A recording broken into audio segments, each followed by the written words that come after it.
Bapak-bapak jamaah sholat subuh yang sama-sama dimuliakan Allah Subhanahu wa taala. Alhamdulillah, puji dan syukur kita kepada Allah Subhanahu wa taala yang sampai detik ini memberikan kita nikmat iman, Islam, serta yang mungkin kita sering lupa, nikmat sehat walafiat, nikmat yang orang nggak akan sadar kalau itu penting kecuali kalau dalam keadaan sakit.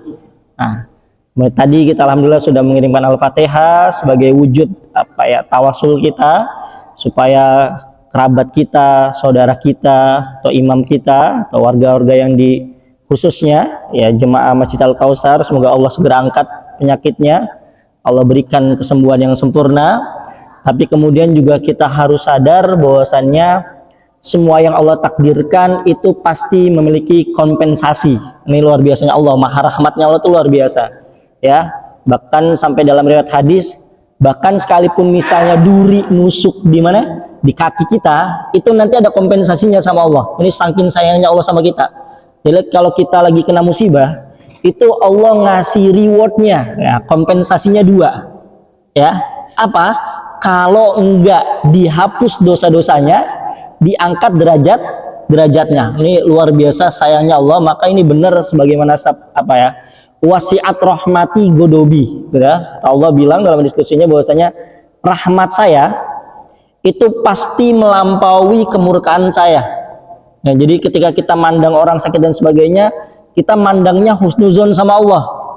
Ya, kita mandang, oh ini lagi diampuni dosanya atau lagi ingin diangkat derajatnya, supaya nanti kita akhirnya ridho, ikhlas dengan segala keputusan Allah. Meskipun di mata kita, ya, dalam perspektif kita selaku manusia, selaku hambanya, kok gini terus sih hidup, kok keluarga saya sakit terus sih, gitu ya. Tapi kemudian ketika kita paham konsep itu, maka yang ada kita husnuzon dengan segala ketentuan Allah. Bukankah rukun iman yang terakhir adalah beriman kepada ketentuan qada dan qadar Allah, khairihi wa syarrih, baik dan buruknya, dalam tanda kutip, dalam perspektif manusia, bukan dalam perspektif Allah. Karena semua yang diciptakan Allah itu baik, meskipun wujudnya kadang buruk. Analoginya sederhana sebenarnya, ya kan? Ketika bapak ngebangun rumah, itu kan pasti ada ruang tamu, ya kan? Kemudian ada ruang keluarga, kemudian ada kamar mandi, kemudian ada kamar tidur. Tapi juga kita tidak lupa ada kamar mandi, ya. Yang mungkin dalam ini kamar mandi itu tempat pembuangan, tapi ini perlu pun juga. Jangan karena gara-gara kita cinta dengan rumah kita, karena oh ini pokoknya kamar mandi punya saya tidurnya di kamar mandi, kan enggak juga.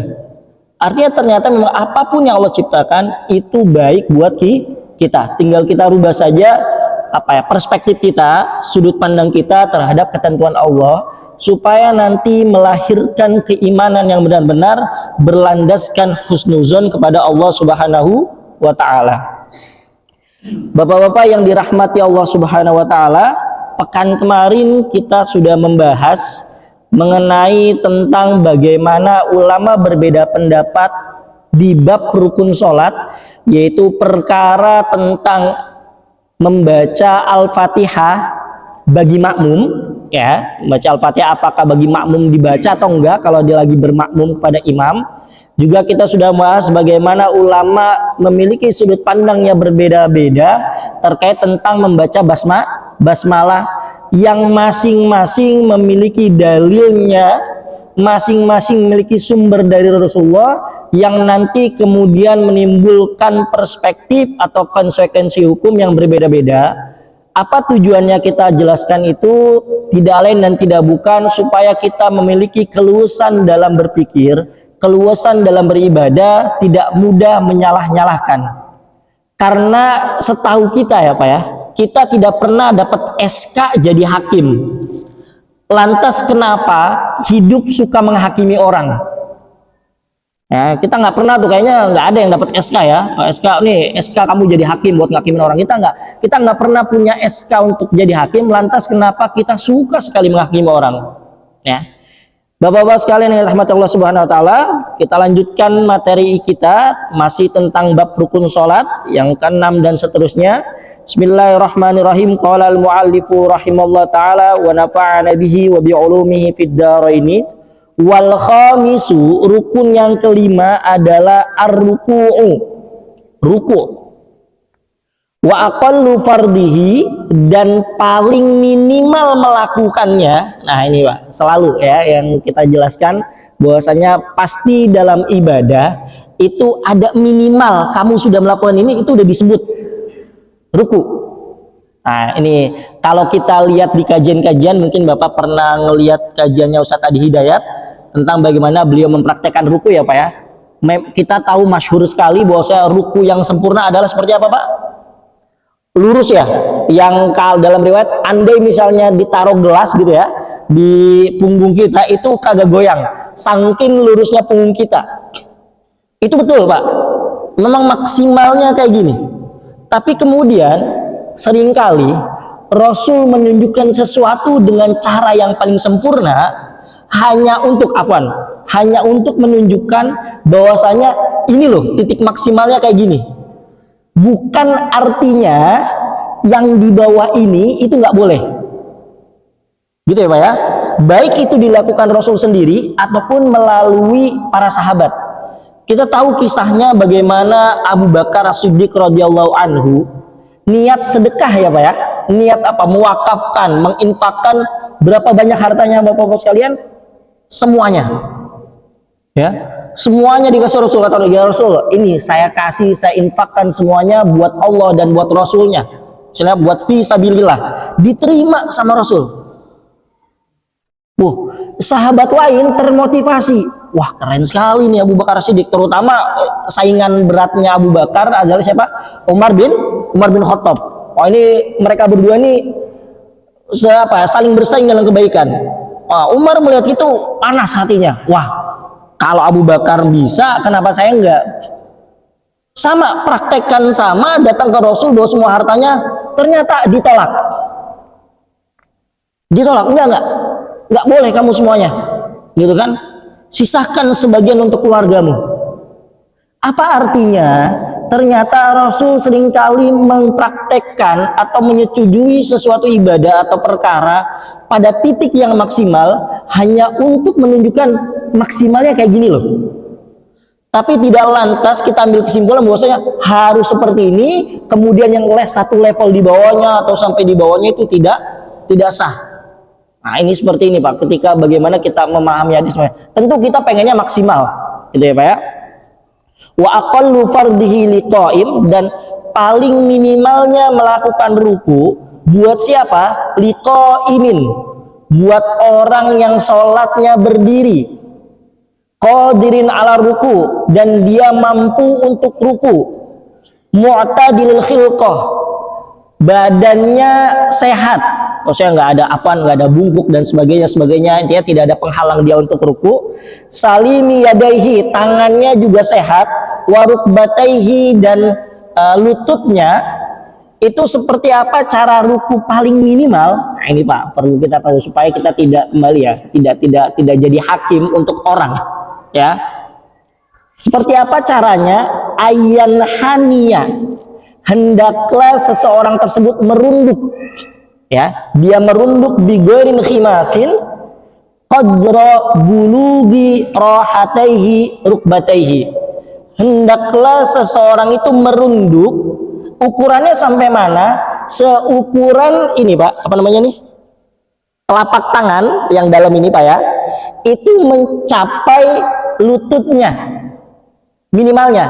Artinya tidak disyaratkan punggungnya lurus. Saya contohkan ya Pak, afwan Pak. Yang penting ininya nempel Pak, ininya nempel ke sini, itu udah disebut ruku. Udah gini aja, ini lurus nggak Pak? Sudah disebut ruku, ya, sudah disebut ruku minimalnya. Ya, tapi kembali ya kita tahu ketika melihat perspektif yang minimal itu mandangnya ke orang lain ya Pak ya. Kalau ke kita tentu ke diri sendiri, oh saya harus maksimal nih ibadah. Gitu. Artinya apa? Supaya ketika kita tahu ilmu ini, ketika kita ngelihat misalnya ada orang loh, kok orang rukunya cuma gini doang sih. Nah, barokahnya kita ngaji, kita jadi tidak gampang nyalahin. Oh ya udah bener itu udah ruku kok. Karena emang saya tahu saya belajar ruku itu minimal yang penting ininya nempel kemana? Ke sini, ke dengkul. Udah gini Pak, selesai. Ya, itu apa ya? Ya itulah kenapa ya salah satu apa ya? Faidah kita ngaji, faidah kita belajar, hikmah dari kita belajar adalah akhirnya kita tahu bahwa rahmat Allah tuh luas. Ya, rahmat Allah tuh luar biasa luas. Oh, ternyata gini boleh, ternyata ini boleh, ini boleh. Gitu ya, Pak ya. Itu yang ini minimalnya ya, Pak ya. Lau aroda seandainya atau sekiranya dia ingin wada'ahuma meletakkan dua telapak tangannya alaihima atas kedua lututnya. Fa illam yaqdir ala hadzal ruku, kalau ternyata ada orang tidak mampu melaksanakan ruku model kayak gini, sampai yang minimal pun nggak mungkin karena mungkin ada faktor sakit dan sebagainya, maka bagaimana caranya? Inhana maqdurahu, cukuplah dia merunduk semampunya. Ya, semampunya saja. Misalnya lagi posisi berdiri atau semampunya saja, atau kalau sampai tidak mampu ternyata wa auma'a bitarfihi. Ya, untuk salat yang tidur itu kan nanti cukup pakai apa? Isyarat mata. Ya. Nah, itu yang akhirnya kita sering jelaskan bahwasanya ya salat itu ibadah yang harus selalu dilakukan kalau dua syaratnya masih nempel di kita, Pak. Ya. Otak Bapak masih ada, maksudnya masih bisa mikir, tidak dalam keadaan koma ataupun pingsan, gitu ya. Kemudian masih bernapas, gitu ya. Maka kalau itu dua itu masih tetap ada, maka apapun keadaan Bapak, meskipun Bapak misalnya afwan diperban sampai kayak mumi, ya kan, dan cuman bisa tiduran di mana? Cuman bisa tiduran doang di ranjang, gitu kan. Ternyata tapi Bapak masih sadar, masih bisa mikir. Sholat tetap wajib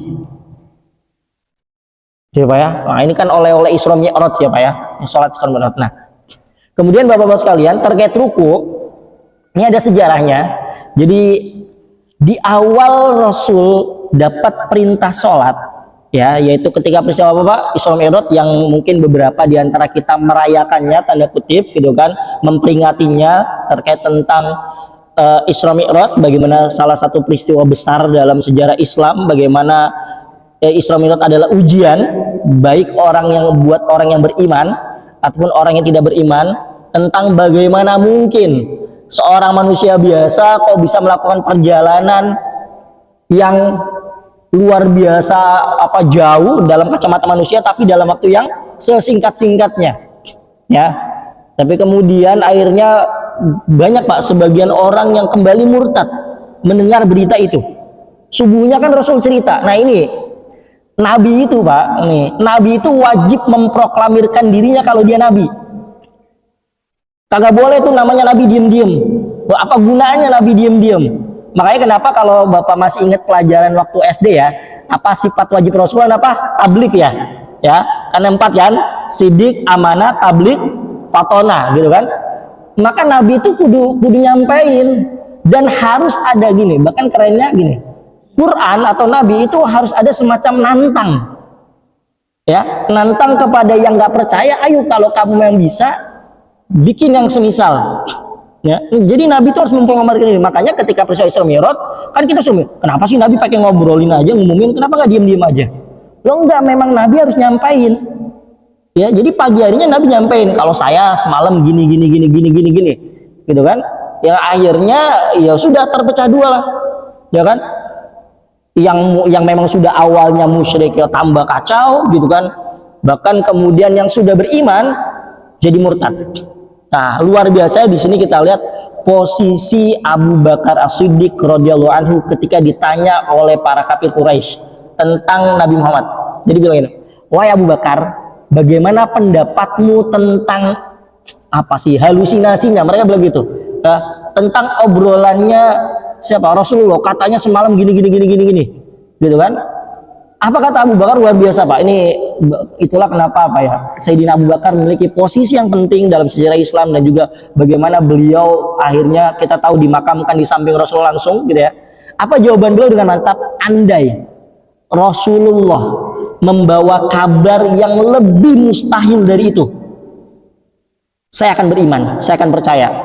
Wah, ini kan kalau bahasa sekarang imannya udah nggak kaleng-kaleng ya Pak ya. Nah, intinya memang ya keimanan, betul Islam memang mengajarkan la'allakum ta'qilun, la'allakum tatafakkarun, la'allakum tadhakkarun, supaya kita mikir, supaya kita ini, supaya ini. Tapi nanti ada hal-hal yang beyond apa ya, di luar logika, tapi dan itu benar dalilnya, dan itu benar sumbernya, imani. Dan itu yang dilakukan Sayyidina Abu Bakar. Nah, ketika pertama Rasul sholat, kita tahu Rasul subuhnya nggak sholat ya Pak ya, karena belum sempat ya, belum sempat. Jadi pertama kali sholat adalah apa? Zuhur. Jadi sholat yang pertama kali dilakukan setelah peristiwa Isra Mi'raj itu adalah zuhur bareng para sahabat. Jadi ini kan kayak syariat baru, kayak ngumumin lah. Sini para sahabat, nih saya semalam gini nih ada sholat, ayo ikutin saya. Ya, sholat. Nah, pas sholat zuhur itu nggak ada ruku Pak. Jadi belum disyariatkan ruku. Ya, karena memang sholatnya nabi-nabi sebelumnya itu memang nggak ada ruku. Jadi Rasul masih mengikuti cara sholat, tata cara ibadah umat-umat terdahulu, nabi-nabi terdahulu. Itu nggak ada rukunya. Nah, kapan ruku diberlakukan? Asarnya Pak. Nah itu jadi ada sejarahnya. Jadi asar baru ada ruku.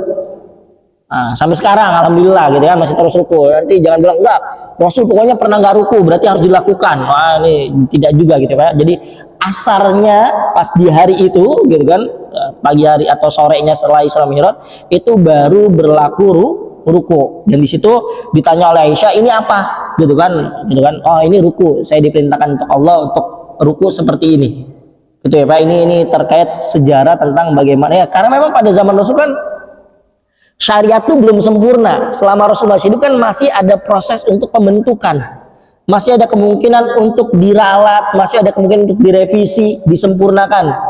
Baru kita tahu ketika turun al-yawma akmaltu lakum dinakum, hari di mana aku sempurnakan. Di situ ulama menafsirkan di sini ya terkait hukum halal haram dan sebagainya.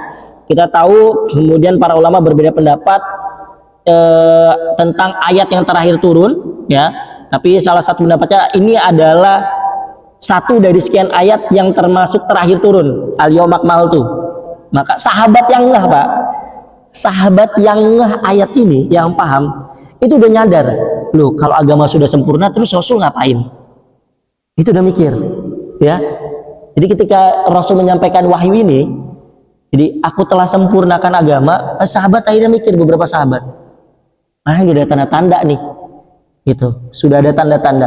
Nah, itu seperti itu beberapa sahabat ada yang ngeh, istilah sudah paham sampai poin sana gitu. Karena memang beberapa bulan kemudian Rasul meninggal, kita tahu gitu ya. Ini memang ada perbedaan ulama terkait ayat apa sih yang terakhir turun. Itu ada beberapa pendapat ya kan. Yang masyhur atau yang kuat adalah satu ayat sebelum ayat tentang hutang Pak ya, wattaqu yawman turja'una fihi ilallah gitu ya. Itu di surat Al-Baqarah ya kan, itu ada ayat panjang tentang hutang ya Pak ya. Kalau Bapak baca itu satu halaman sebelum halaman terakhir Al-Baqarah, nah itu sebelah kanannya di pojok bawah, nah itu termasuk yang masyhur atau yang kuat dinyatakan bahwasanya ini ayat yang terakhir, akhiru manazala minal Quran ya Pak ya. Baik. Nah setelah kita tahu bagaimana ruku ternyata ada standar minimalnya, tapi kemudian juga kita harus paham ketika Bapak ruku atau turun, niat turun buat ruku itu memang Bapak niatnya ruku. Jangan turun misalnya gini, memang bisa niat apa nyeruduk gitu atau turun ke bawah tapi bukan niat ruku, bisa misalnya dalam keadaan ya Bapak lagi jemaah ya, Bapak lagi jemaah kemudian imamnya baca ayat apa sajdah tilawah ya Pak ya, nah, ayat sajadah kan, kemudian kan dianjurkan untuk kita ngapain, sujud ya. Nah tapi ternyata pas imamnya sujud gitu kan, sujud, nah kita nggak ngeh, kita kira itu apa, ruku. Berarti kan kita awalnya niatnya memang niat awalnya pengen ngikutin imam kan, maka Bapak wajib ngulang rukunya misalnya gitu. Jadi sujud dulu terus ngulang rukunya, itu rukunya nggak dihitung. Jadi memang niat turunnya turun buat ruku emang niat buat ruku, bukan karena misalnya afwan ada binatang atau apa gitu kan, terus bapak menghindar sampai dalam posisi ruku. Artinya memang diniatkan turun untuk ruku, memang buat ruku itu. Jadi harus ada niatnya memang. Maksudnya bukan niat harus diucapin ya Pak ya. Memang benar-benar berniat bapak ruku. Itu bapak-bapak sekalian. Nah, sekarang wa akmalu ruku. Nah, sempurnanya. Nah, ini kalau kita ngebahas sempurnanya buat diri sendiri bapak-bapak sekalian. Ya. Supaya maksimal ibadah kita. Saya kudu kayak gini nih. Saya harus seperti ini nih. Gitu ya. Nah itu jangan kebalik, mandang diri sendiri minimal, udahlah yang penting minimal saya sholat. Ya bener sih Pak, bener gitu ya, maksudnya tetap sholat bener gitu kan, itu bener. Tapi minimal nanti jadi nggak fair ya, jadi nggak adil, menuntut orang sempurna sementara buat diri sendiri dibuat minimal kan, jadi nantinya kesannya nggak fair ya, nggak adil. Nah, kesannya nanti kebanyakan suzon sama orang. Gitu ya, wah ini sholatnya nggak bener nih, nggak sempurna nih, gini-gini, seperti itu Pak. Nah, wa akmalur ruku, sempurnanya ruku adalah taswiyatur raki', meratakannya orang yang ruku apa? Zohrohu, punggungnya, wa unuqahu, dan lehernya. Nah, kita tahu ya, yang Rasul riwayat rukunya seperti ini, ya, yang kalau ditaruh gelas di sini, taruh air ini, airnya nggak bakal tumpah. Usaha sampai segitu Pak. Saya juga nggak tahu Pak kalau ruku saya lurus atau enggak, saya nggak tahu gitu ya, kan nggak mungkin saya pas habis sholat saya nanya kan, udah lurus belum, enggak. Kita kan nggak tahu. Atau bapak sholatnya di kaca gitu, sampingnya ada kaca terus bapak sambil melirik dikit kan, enggak gitu kan. Tapi usaha sampai segitu ya, jadi usaha maksimal dibuat lurus ya, itu jadi penting usaha gitu ya. Ya sudah, kalau ternyata memang sudah maksimal tenaga nggak bisa lurus, ya insya Allah tetap sah sholatnya Pak. Jadi ya Pak ya. Bihaisu sekiranya, nah gambaran lurus punggung dengan leher itu gambarnya seperti apa? Bihaisu sekiranya yasironi menjadi kasofi hatin wahidah, seperti satu papan. Nah itu pokoknya kayak papan lurus gitu kan.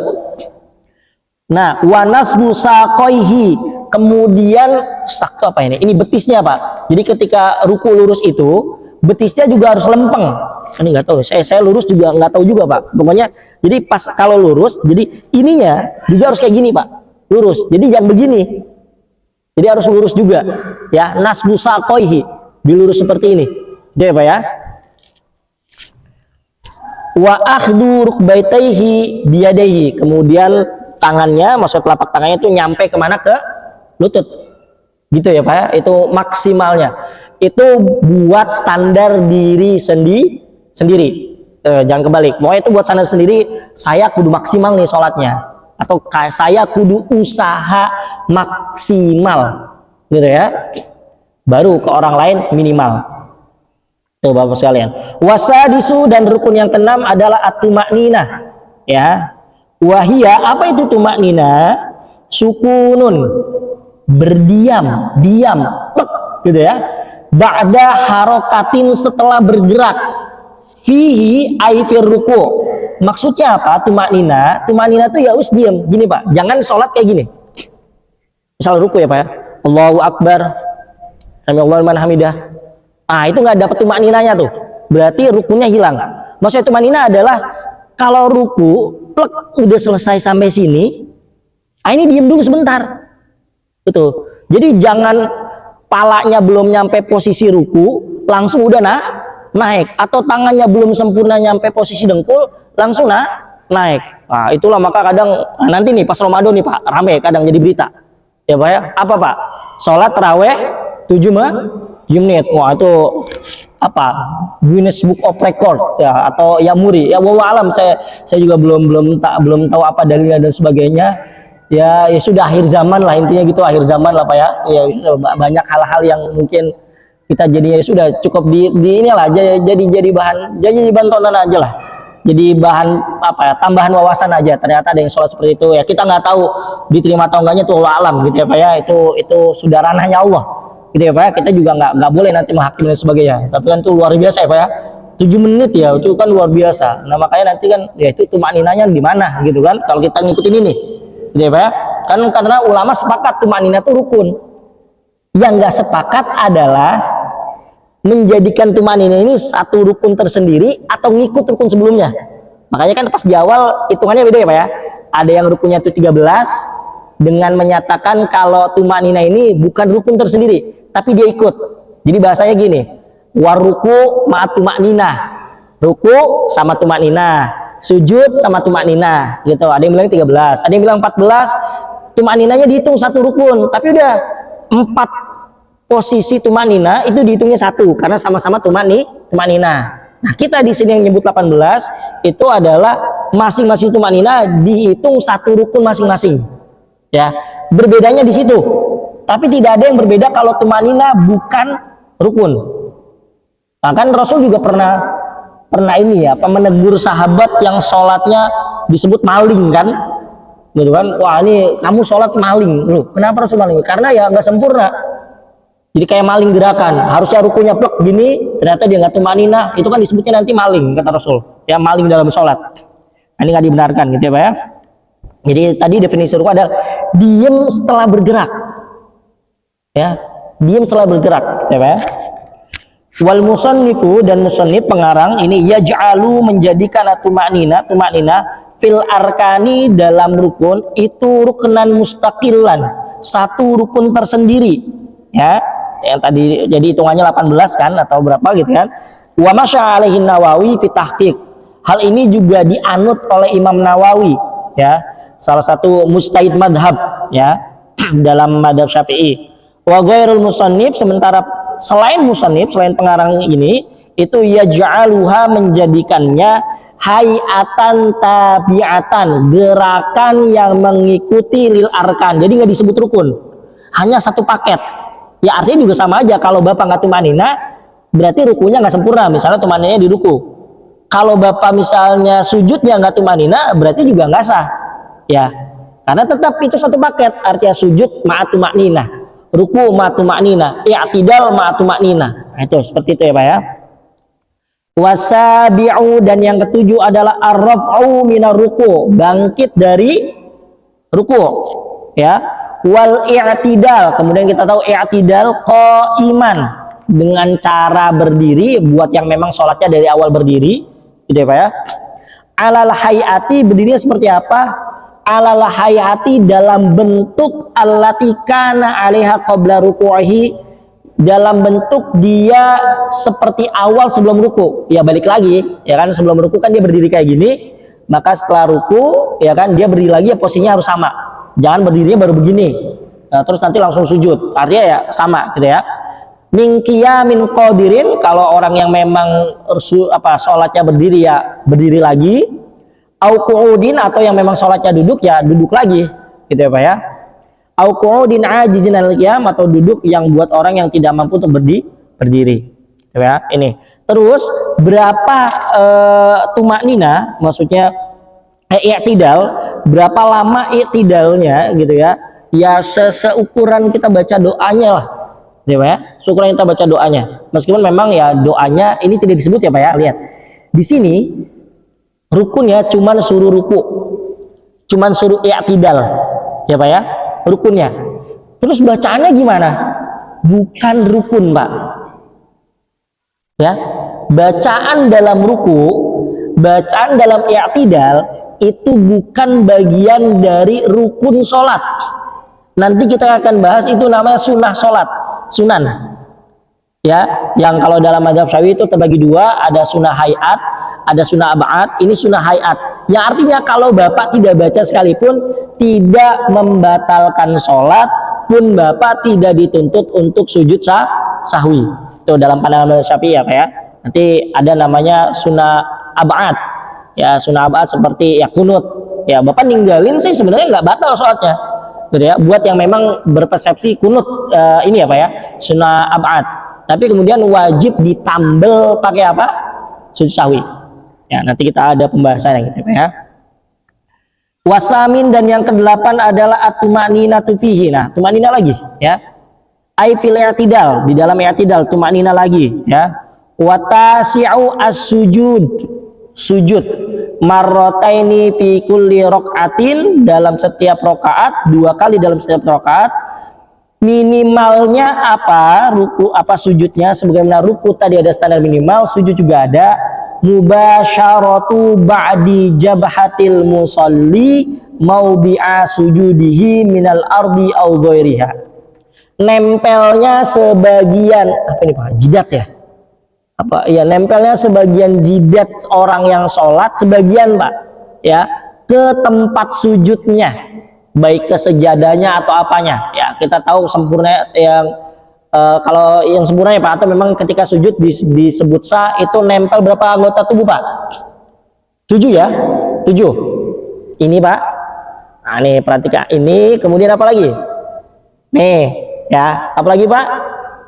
Nih apa, dengkul ya, lutut sama ujung apa nih, kaki apa, jari-jari. Nah itu nempel. Nah hidung, hidung ini masih hilap, bisa nempel bisa enggak, bungo Pak. Nah itu yang kemarin rame tuh Pak, kita tahu pas awal-awal COVID ya Pak ya, rame kan yang terkait sholat pakai masker nggak sah. Wah iya, kalau sholat pakai masker nggak sah kalau nggak pakai baju. Nah gitu aja Pak ya. Jadi sholat pakai masker doang nggak sah ya Pak ya, kalau nggak pakai baju karena auratnya terbuka ya gitu udah. Ya alasannya karena nutupin bagian yang harus nempel ketika sujud kan gitu ya alasannya Pak ya. Dikeluarin dalil dari sebagainya, betul memang betul kalau sudut pandang itu.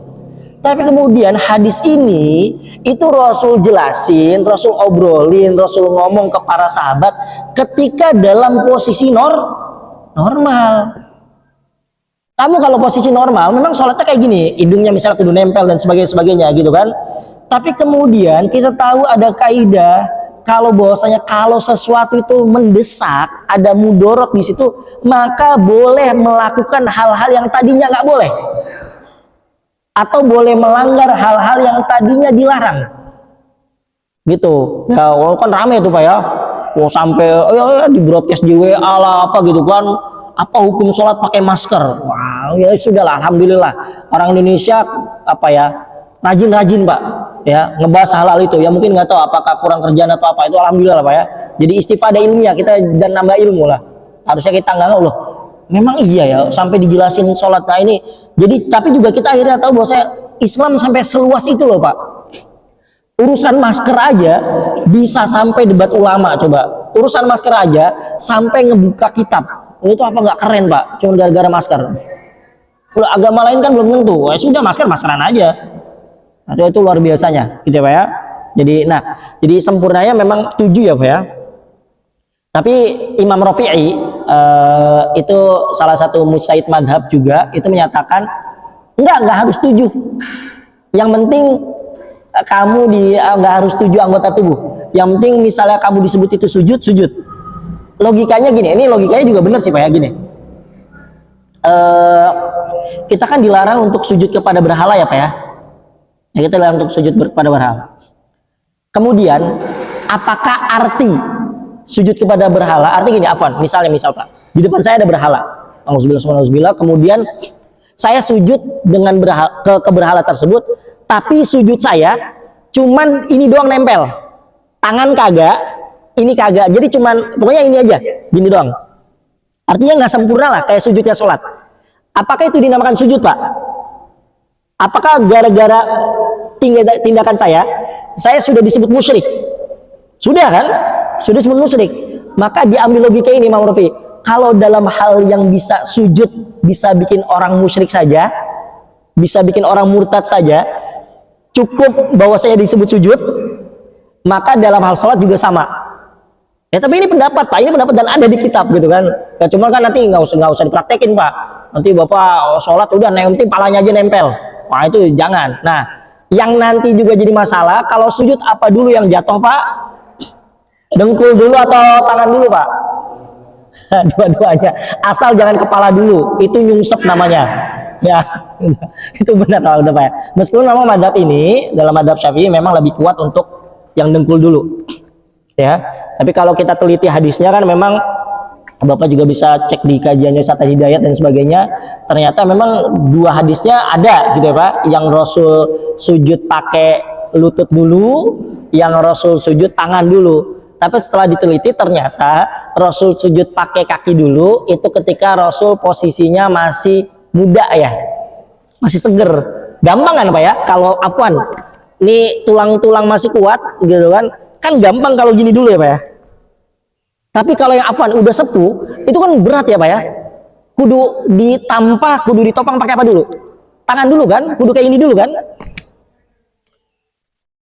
Gitu Pak. Jadi ada apa sudut pandang kayak gitu. Jadi Rasul bilang sujudnya adalah ini dulu, setelah itu itu pas Rasul masih muda. Gitu, pas Rasul masih seger-seger jadi mampu. Kemudian di lain waktu ketika Rasul sudah sepuh afwan gitu kan, ternyata Rasul mempraktekkan tangan dulu. Ya meskipun nanti ada khilaf lah terkait hadis, ada yang bilang oh hadisnya sahih, hadisnya ini dan sebagainya. Sudah, yang penting sholat Pak, udah kelar ya. Yang ribet tuh apa ya? Gini. Objek dakwah kita itu orang yang nggak sholat. Gitu loh, itu yang objek pentingnya ya, itu orang yang nggak sholat supaya biar bisa ikut sholat.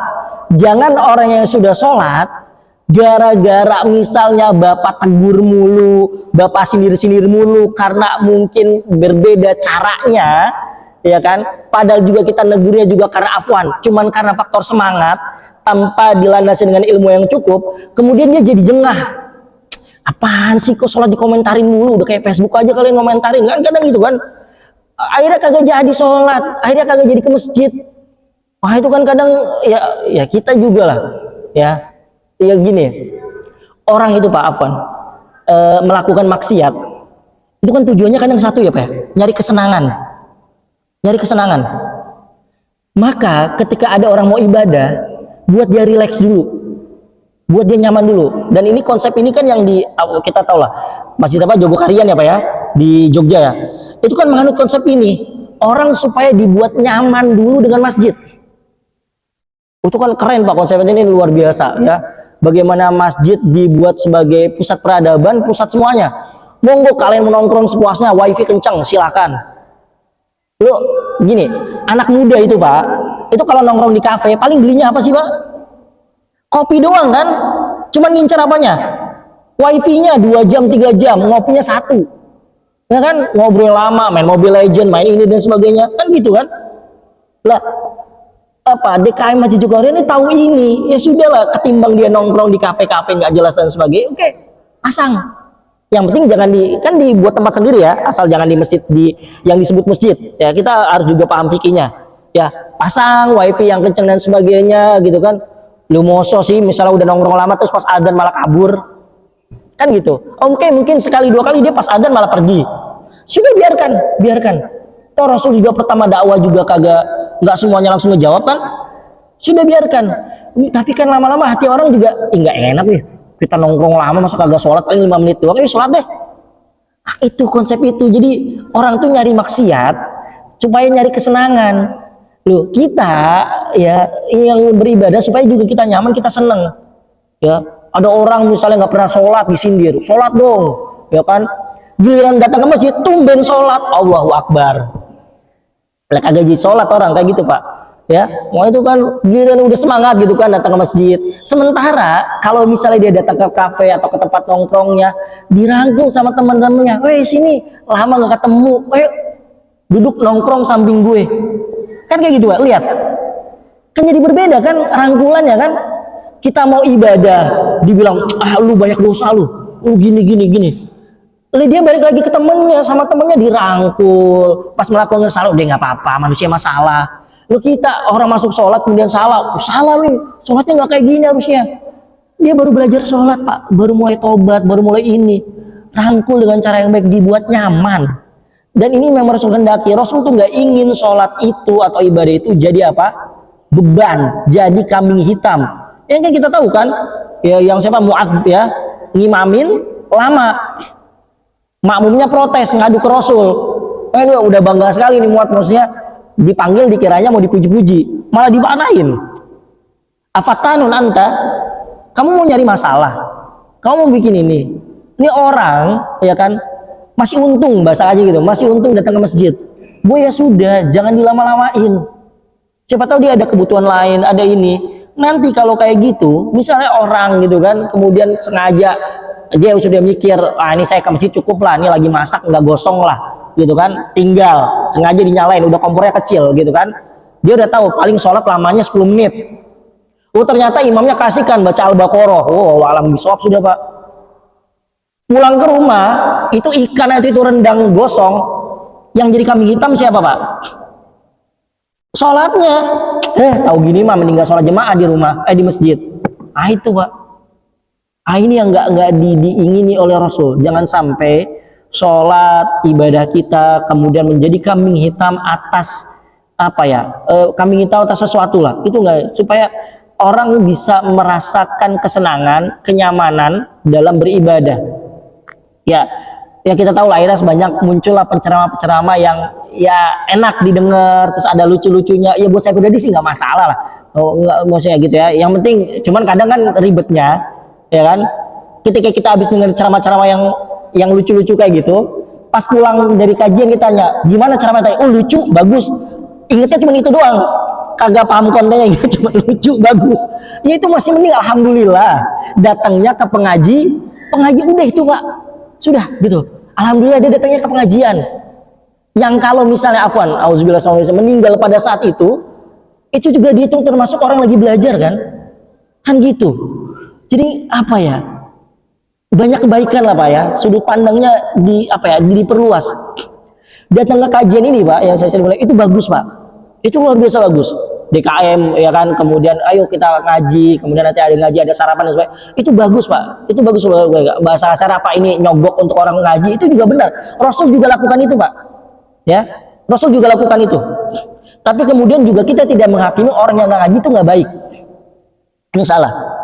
Boleh jadi ternyata dia nggak ngaji ke kita, nongkrong sama kita, ternyata dia ngobrol sama keluarganya, dia nraktir keluarganya di luar, itu kan kebaikan kan Pak ya? Ya berbuat baik sama keluarga kan juga kebaikan. Artinya ternyata kebaikan tuh banyak jenisnya. Jangan karena afwan kita DKM, ini program kita, pokoknya yang namanya kebaikan masjid kudu penuh. Nah itu bukan kebaikan, itu ego. Gitu. Nah itu seperti itu kan. Rasul pernah kayak gitu, ini lagi ngaji kayak gini ya Rasul ya kan, lo ada seorang pemuda kucuk lewat doang ya kan, wah udah jadi bahan omongan, wah kacau lo, ini ngaji lo berkah lo, wah kayak gitu. Tapi apa kata Rasul, lo dia itu pergi buat nyari nafkah keluarganya, dan itu kebaikan. Gitu Pak sudut pandangnya. Jadi gimana ya Rasul ngajarin kita tuh, ya itu sifat Rasul tuh apa ya, kalau itu kebaikan ya sudah, selama bukan maksiat, sesimpel itu Pak. Selama bukan maksiat, sesimpel itu. Ya tentulah kita ingin masjid di innama ya'muru masajidallah, kita tahu ayat itu.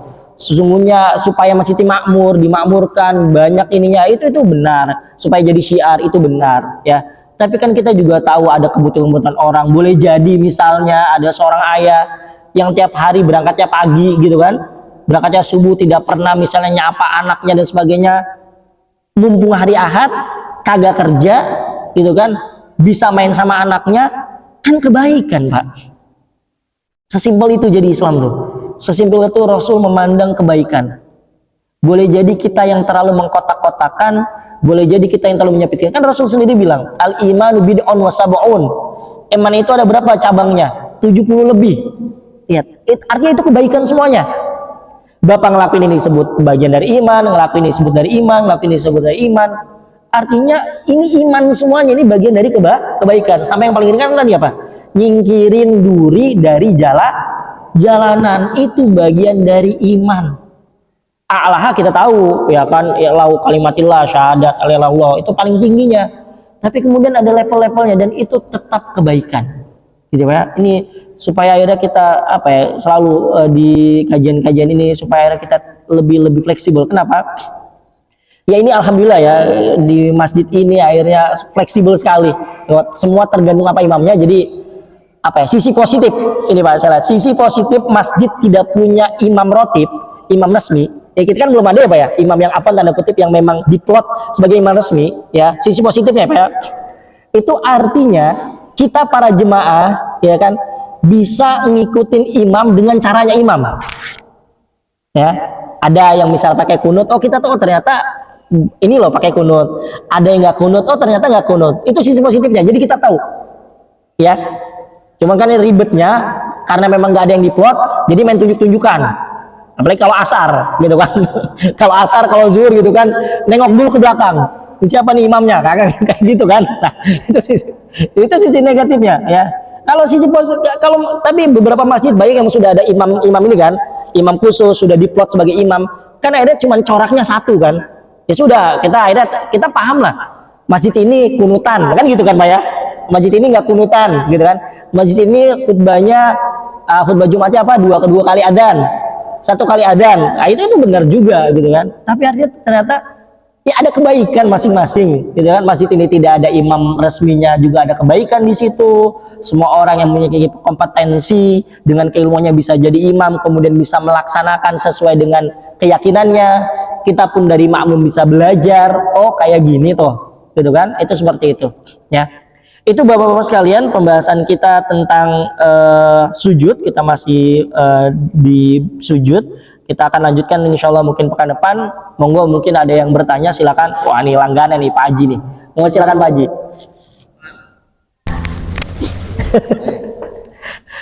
Pak Hajinya biar masuk layar juga nih kayaknya. Assalamualaikum warahmatullahi wabarakatuh. Waalaikumsalam warahmatullahi wabarakatuh. Ada beberapa hal yang perlu kami tanyakan Pak Ustadz. Pertama menyangkut posisi. Pertama menyangkut posisi tangan pada saat kita takbiratul ihram. Mana yang baik? Yang begini atau yang begini? Nah, itu pertama. Yang kedua, pada waktu kita berdiri, kaki kita ini melebar ke kanan kiri atau menghadap kiblat. Terus yang kedua. Yang ketiga, pada waktu sujud kaki ini melebar atau merapat tumit. Itu kebanyakan seperti itu yang saya lihat. Tapi insya Allah lah kalau dengan penjelasan Pak Ustadz ini mungkin ini menjadi perubahan. Namanya aja belajar Pak Ustadz. Iya. Assalamualaikum warahmatullahi wabarakatuh. Baik, terima kasih Pak Haji. Ini pertanyaan. Ada lagi biar sekalian atau gimana? Oh, monggo. Ya, silakan Pak. Nih ada lagi satu biar sekalian mungkin. Itu Bang. Ada lagi. Mulai.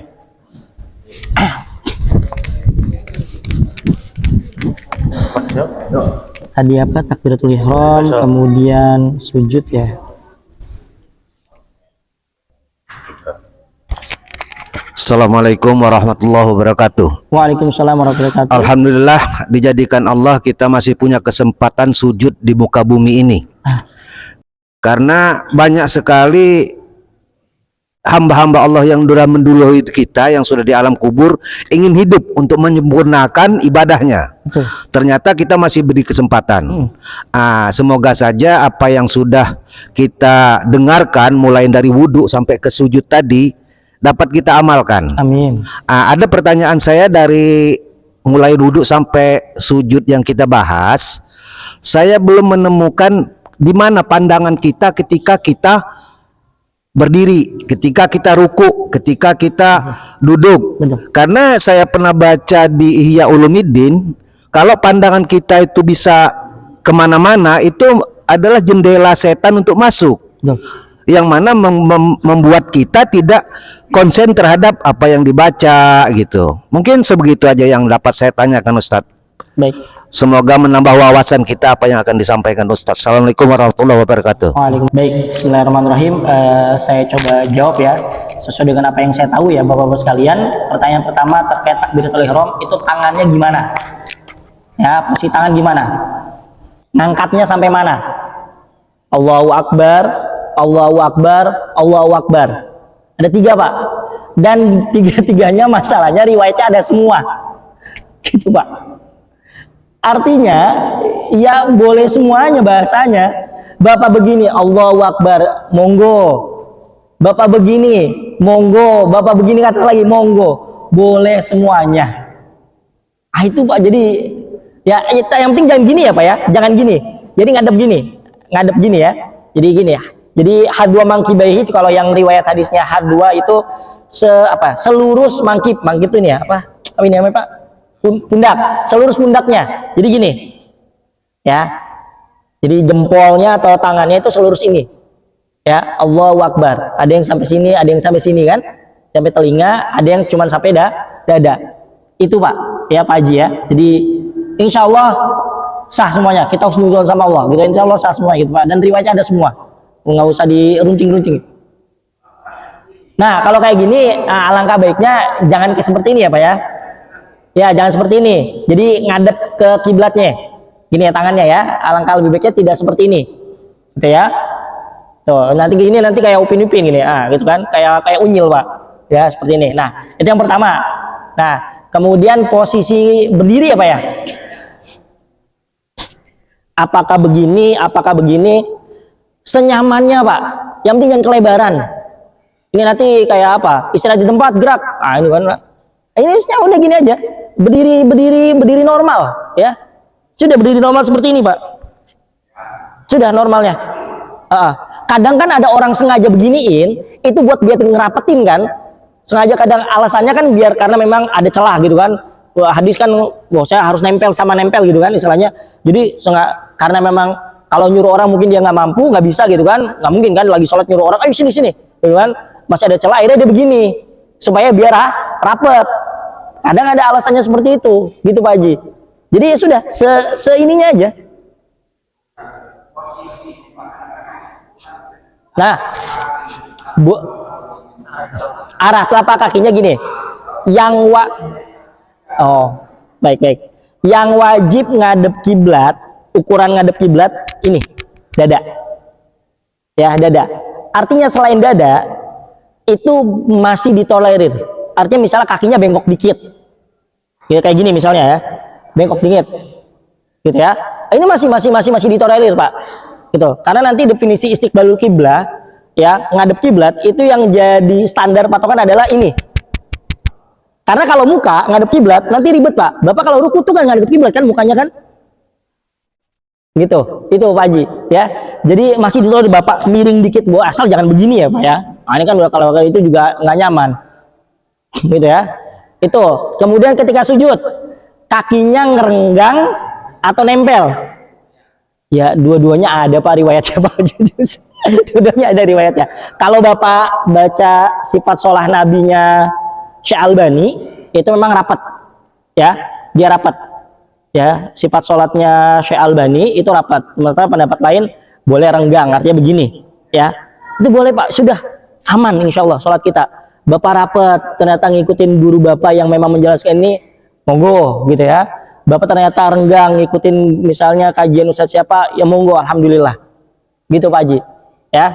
Kemudian kan, Ustadz saya mau nyari yang bener ya gimana? Sudah, buat kita yang afwan, yang misalnya awam, adalah kewajiban kita adalah ngikut nyari nyari guru.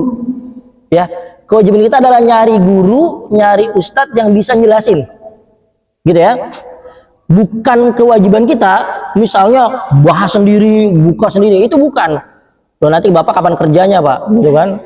Itu seperti itu, ya. Saya tergantung masjidnya Pak. saya renggang, ya, saya renggang. Saya pertama-tama dulu sempat rapat, ya. Dulu saya pernah rapat. Gitu Pak. Enggak begitu macam juga ya. Gitu. Jadi saya pernah rapat. Iya.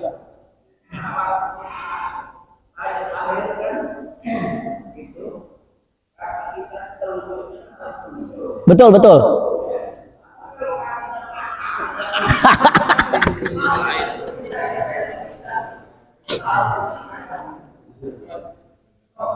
Ya.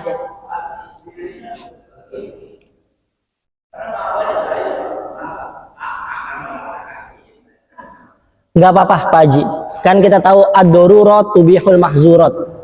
Ada hal-hal darurat yang nanti membolehkan sesuatu yang awalnya nggak boleh, atau menghalalkan sesuatu yang tadinya nggak boleh, atau gitu ya, itu darurat. Gitu ya Pak Haji ya. Nah, pertanyaan selanjutnya terkait mata ini kemana pas sholat?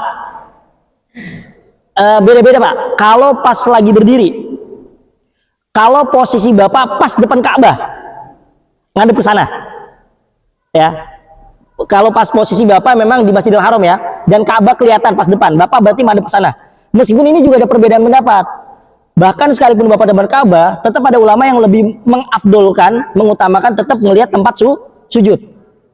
Nah ini pokoknya nih, ya fikih lah gitu loh Pak, khilaf, ya perbedaan. Jadi kalau pas depan Ka'bah, sebaiknya memang ya melihatnya di mana? Ka'bahnya, gini. Tapi kalau enggak, ya kayak kita di sini ya tempat sujud. Ya, ketika ruku ya sama tempat sujud. Sini ya Pak ya. Jadi ke tempat sujud kita. Gitu, seperti itu. Ya, dan jangan merem ya Pak ya. Sholat jangan merem Pak, afwan. Ya, mungkin niatnya khusyuk gitu ya, tapi jangan merem ya Pak ya. Sholat jangan merem. Gitu ya, nanti ketiduran Pak. Apalagi kalau sholatnya subuh, kacau itu Pak. Aduh, bahaya Pak kalau merem. Ya. Ya kalau santri mah mungkin udah inilah, udah tamat bisa tidur sambil berdiri gitu ya. Kalau santri banyak kan dulu kisah-kisah di pesantren kan luar biasa gitu kan. Dan sholat sambil tidur itu saking khusyuknya atau saking nyenyaknya gitu kan. Gini aja. Temennya udah pada ruku udah sujud dia masih gini aja. Allah. Ya, pokoknya sholatnya tidak merem ya Pak ya, tetap melek lihat sujudnya. Jadi ya itu tadi benar di kitab Qiyamul karena kalau tidak dibatasi dan sebagainya kanan kiri kemana-mana gitu ya.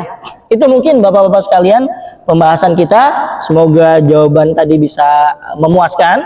Dan kembali ini jawaban saya sepanjang pengetahuan saya, boleh jadi jawaban saya salah, potensi salahnya gede Pak gitu ya. Maka kalau bapak ternyata di luar menemukan jawaban yang lebih mukni lebih meyakinkan, ambil itu Pak ya. Kita tidak dalam langkah di sini mendoktrin harus ini gitu ya Pak ya. Ya pokoknya maftuh ya, terbuka lah kita supaya kita pandangan kita luas ya. Itu saja bapak-bapak sekalian pembahasan kita pada pagi hari ini, semoga bermanfaat. Kita tutup dengan membaca doa kafaratul majelis. Subhanakallahumma wa bihamdika asyhadu an la ilaha illa anta astaghfiruka wa atubu ilaik. Assalamualaikum warahmatullahi wabarakatuh.